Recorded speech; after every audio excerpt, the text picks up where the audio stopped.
So looking at Manhattan, and a lot of these notes here were taken from David Owen's article in the New Yorker a couple of years ago. But Manhattan, just as an example of why it is so green, that we have a population density which is the equivalent for in 1 square mile on the Upper East Side, for example, it is equivalent to the total population of many smaller cities around the U.S. and around the world, and way beyond the national average. 82% of us take public transportation to work, or walk to work, bicycle, and probably even higher percentage of us walk to our local grocery store, or cleaning shop, or a shoe store, and so forth. And very few of us have cars. The average gasoline consumption is not unlike it was in the 1920s. We use 50% less electricity, partly because we don't leave our lights on for security reasons. We live in multi-residential buildings. We have smaller apartments than we would have houses out in the suburbia. We have less heat loss and less heat gain because of less roof area and consolidation.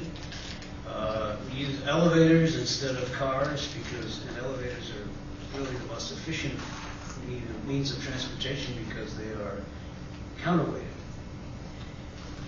And the heat island effect on a per capita basis is far less than it is out in suburbia, where you have parking lots and more roof area and so forth. And the infrastructure is consolidated both vertically and horizontally.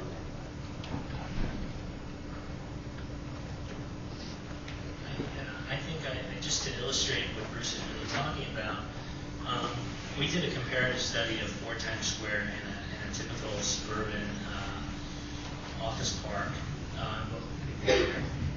and roughly the same square footage. And the comparison, it's very obvious, in terms of the environmental footprint, which uses up the most land, 50 acres versus an acre site.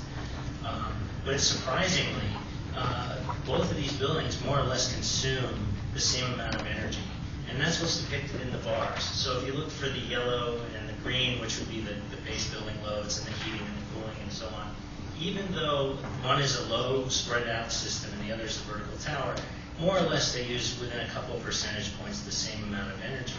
However, and the reason we point this out is because the commute is far greater, and the amount of people traveling in cars to the suburban development adds a tremendous amount of, I guess we quantified this as BTUs for commuting. The idea that several people can load into a bus versus a single passenger car vehicle, even a commuting vehicle with more than 2 people traveling in the HOV lane. You can see the dramatic disproportionate amount of energy that's consumed in the red portion for the same functional space in the urban condition.